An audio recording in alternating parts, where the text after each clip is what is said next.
If you want to lose weight but you don't want to diet, here are the top 3 suggestions that I make to you as a health and wellness consultant and as a woman who did it herself.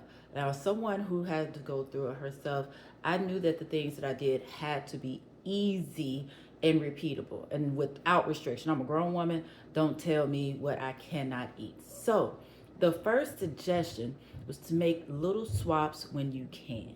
Meaning, if there is a lower fat option, if there's a light option, there's a lower calorie, lower sugar, try that because typically they will have less calories. And by definition, 1 pound is 3,500 calories. So if you are burning 3,500 more calories than you're consuming, then you're going to lose pounds. So if you are consuming less calories by way of choosing a lighter option, you're already putting yourself ahead of the game, right? So that doesn't mean that you can't have sour cream. It does not mean that you can't have cheese or milk. That's just saying, you know what? Look for the part skim or the low fat instead, right? So it's not about restricting yourself at all. It's about asking yourself, where can I make little swaps?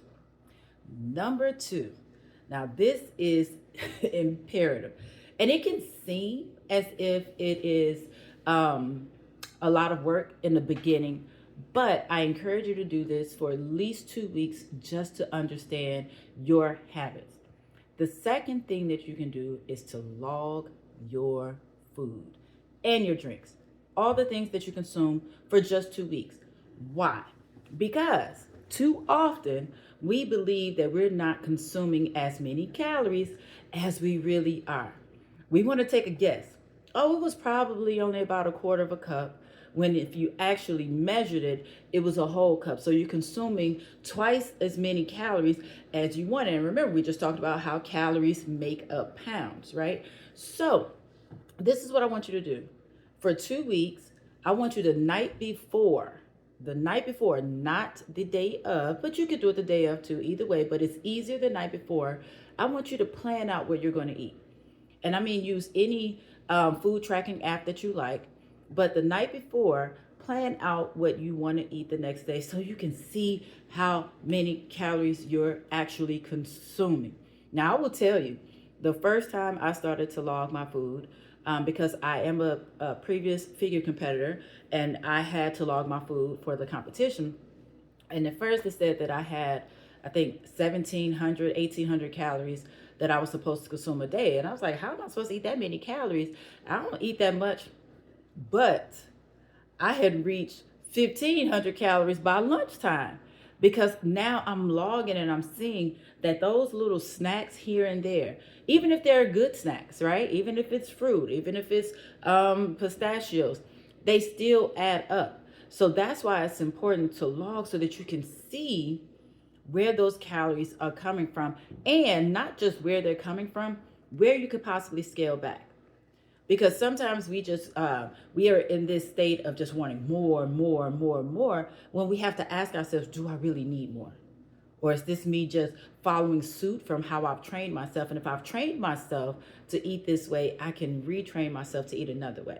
So doing this for the night before, it helps you plan it out, because too often that's also what happens, is that we'll just eat whatever because we've waited so long to decide what we're going to eat. Now we're hangry and we'll eat whatever comes our way, right? But if you plan it the night before, you can just refer back to your log that you already scheduled to say, oh, okay, this is what I said I was going to eat for my midday snack. This is what I said I was going to eat for dinner. Now, the key to this is that you have to log all the things. So that includes your sauces, that includes any additives you might put in your coffee or your tea, like your honey or your creamer, right? You need to be thorough. But what you also have to be is honest. Okay, so that means that you should put in there how many tablespoons of creamer you actually use. Don't just pour it until the ancestors tell you to stop. You need to pour so you can really have an idea of how many calories you're consuming. Now, I encourage you to do this for 2 weeks. 1 week could probably suffice too, but 2 weeks really lets you see your pattern and your routine. What days of the week do you typically eat the most or eat off plan or off track, right? So having that for the week or two allows you to say, okay, this is where I would typically fall off. So let me be more mindful for this meal. Or, oh my goodness, I thought I was eating one serving of chips when it turns out I was eating three servings of chips because I measured it out. And then once you start doing that, you can pull back. But I will say this, more than likely, it will become a routine and it's something that you want to stick with just because it is eye opening to say, okay, I have been eating way more than I thought I was. All right. So that's the second tip. Tip number three. This helped me so much after I had my second son. I will admit that after I had my second son, I was desperate to lose the weight. And I tried desperate measures like fat burners, right? But then I said, this cannot be the way because when I was nursing, which meant I was putting those drugs into him, and there's heart disease that's in my family. And so I said, okay, what's something that I can do that's simple? I had already done the first thing I suggested to you all. I started making swaps. So I went from whole milk, well, 2% milk to skim milk. But I said, what if I just start using smaller plates? Now, that does not mean that I was eating my full meals off of dessert plates. I'm not saying that.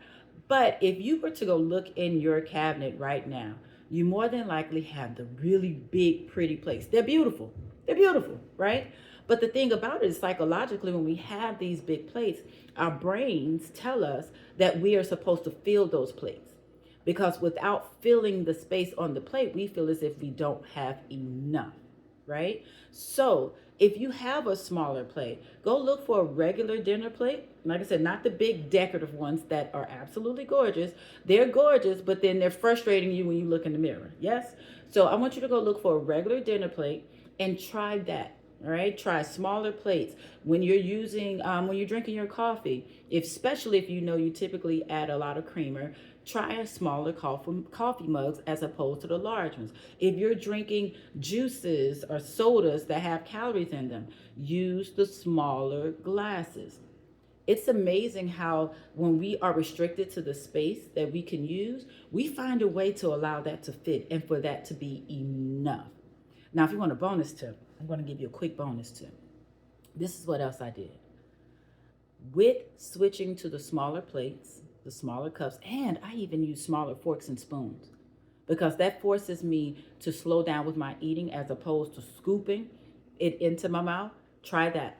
But that's not even the extra bonus. The bonus is after using the smaller plates, cups, bowls, all of that, leave one bite of everything that's on your plate. So not only have you saved calories by putting less calories on your plate, but you're going to leave some of those calories on your plate so that you're saving even more. And it's a test of willpower. It's to show you that you can do that. You don't have to eat all the things. And I know you were probably raised not to waste food. But it is not about wasting food. It's about making a decision that is going to give you the goals that you're looking for. It's testing that willpower to say, okay, I don't have to scarf down everything that I see. I can stop and then allow myself 20 minutes to see if I'm full, drink some water, and then I'm quite sure I'll be all right. So those are my top 3 tips to lose weight without dieting, plus a little bonus. Make sure you try those. When you try those, please come back and let me know in the comments how they worked for you because I'm sure they will. You just have to stick to it. And it's easy. All right, this is Crystal Taylor, owner and CEO of Fitness is Not a Game, and I will see you next time.